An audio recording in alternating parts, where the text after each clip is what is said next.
સીતારામ. જય લીરબાઈમાં. મારું બધું કામ કમ્પ્લીટ કરી અને હું અત્યારે ફ્રી થઈ ગઈ. વાગ્યા છે 2:10 વાર છે. અને વાત કરું જો કાલની, તો કાલે જે પ્રોબ્લેમ હતો પાણીનો એ સોલ્વ થઈ ગયો છે. 6 વાગે કમ્પ્રેશન કામ એનું કમ્પ્લીટ કરીને ગયું. પછી તો આટલું બે સાઈડ આટલું ફર્યું ભર્યું હતું ને કે એની વાત ન પૂછો. બહુ જ કચરો નીકળી પડ્યો આખો લાઈનમાં. કમ્પ્રેશનને હવા મારી એ લોકોએ તો પોણી કલાક જેવું કામ ચાલુ રહ્યું.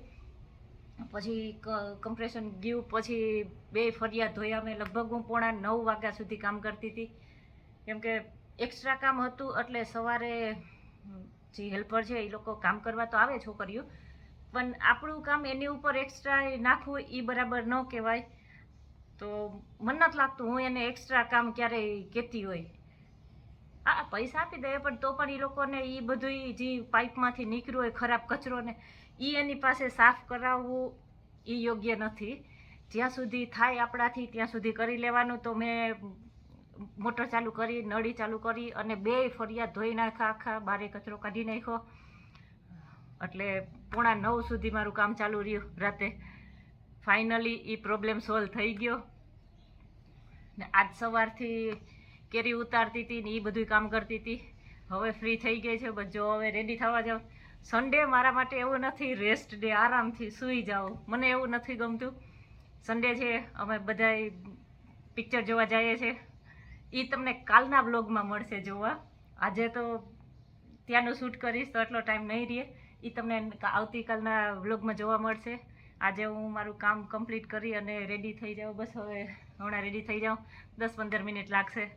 અને ખાસ એક ટીપ અહીંયા હું લેડીઝ માટે આપવા માગું છું.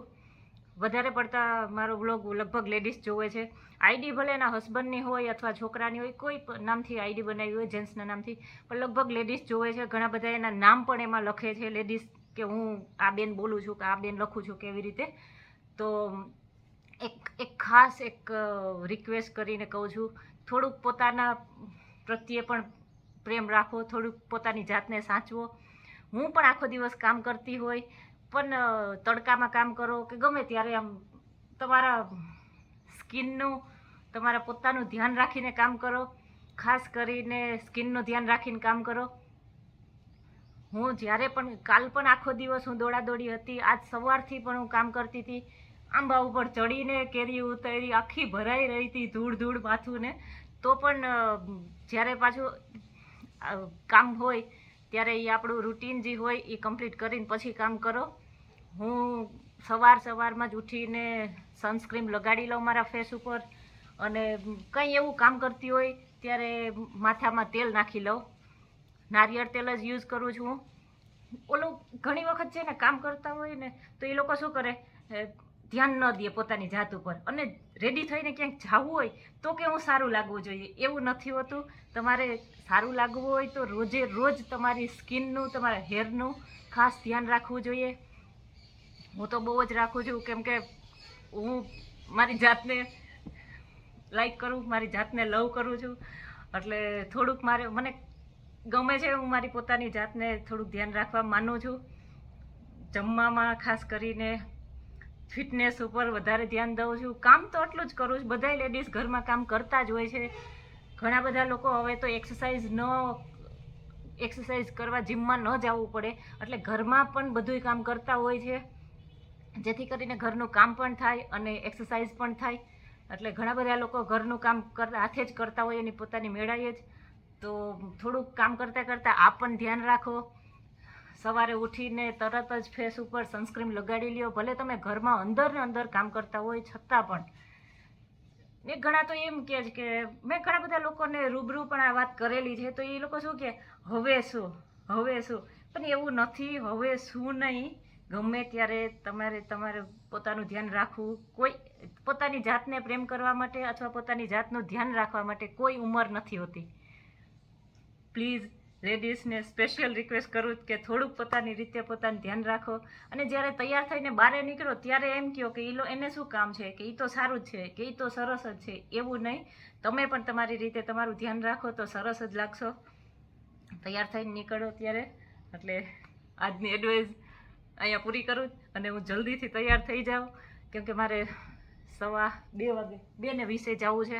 મારી પાસે 20 મિનિટનો ટાઈમ છે, તો હું જલ્દી રેડી થઈ જાઉં. એન્જોય કરો આ વ્લોગને.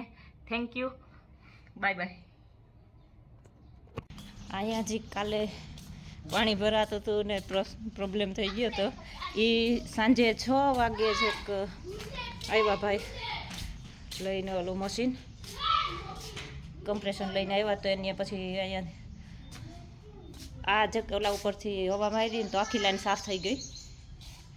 બાથરૂમમાં પણ આ બાથરૂમ જો કે કોઈ યુઝ નથી કરતો. આ તો ઘરની પાછળની સાઈડમાં છે. કંઈ પણ એવો પ્રસંગ હોય તો કામ આવે, કે ઘરે આપણા પ્રસંગ હોય તો કામ આવે અહીંયા જવા માટે બધા મહેમાનને, કોઈ પણ બારે બેઠા હોય એ લોકોને.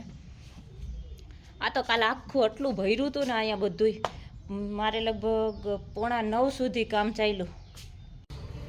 આ થોડીક કેરી ઉતારી હાથેથી, જેટલી નીચેથી ઉતરી એમ હતી ને એટલી.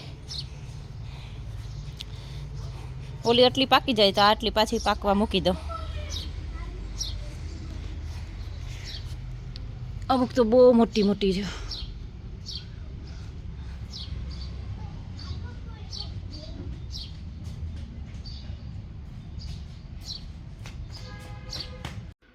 બધી કેરી ત્રીજા માળે પુગાડી દીધી, ડુંગળી નાખી દીધી. મને એમ કે થોડીક તોડી એમ કરતાં 5-6 બોક્સ જેટલી ઉતારી હતી. મને લાગે 50-60 કિલો જેટલી. એ તો આમાં નથી દેખાતી, નીચે પાથરી જ ને તો એમ લાગે થોડીક જ છે. પહેલાં મને એવું લાગતું હતું થોડીક જ છે. એકદમ પાક ઉપર આવી ગઈ છે આ બધી. હવે અહીંયા મેં 2 ગરમ ધાબળા ઉઢાડી દીધા કેરીને. આ બહુ ગરમ હોય, એટલે બહુ ટાઈમ પહેલાં જૂનવાણી એકદમ ગરમ ન આવતા એ ધાબળા છે. ઓઢવામાં તો હવે જો કે બધાને લાગે ને એવું કહે એટલે કોઈ ઓઢતા નથી. પણ આ કેરીમાં આમાં જેટલી ગરમી થાય ને એવી બીજી કોઈ વસ્તુ ન થાય. એટલે નીચે ન્યૂઝપેપર રાખી અને ઉપર આ 2 ગરમ ધાબળા ઢાંકી દીધા. 4-5 દિવસમાં બધી પાકી જવાની. આમ પણ અહીંયા ત્રીજા માળે બહુ ગરમી થાય છે. આ જે એક જગ્યા છે ને ત્યાં તને છોકરા રમવા આવ્યા મારી પાસે પાછા. રવિવાર છે એટલે કા હવે તો વેકેશન. ગુલ્ફી ખાધી? એ મજા આવી? આજે એભલ ઘટે, આપણે પાછી કાલ બનાવ્યું તો એભલને બોલાવી લેવું. કાલ બધા કાલે આના ઘરે જમવાનું છે, દેવના ઘરે. એમ છે ને? કાલ દેવના ઘરે જમવાનું છે. પપ્પા અહીંયા ફ્રી થઈને બેઠા, હમણાં મંદિરેથી આવ્યા. ત્યાં બધા બેઠા હોય મંદિરે, તો પપ્પા પણ બેસવા જાય મંદિરે બધા. હું કેરી ઉતારતી હતી તો અહીંયા મેં ઢગલો કર્યો, પછી ઉપર પુગાડી દે. ઉપર ત્રીજા માળે છે, આનો દાબો નાખું તો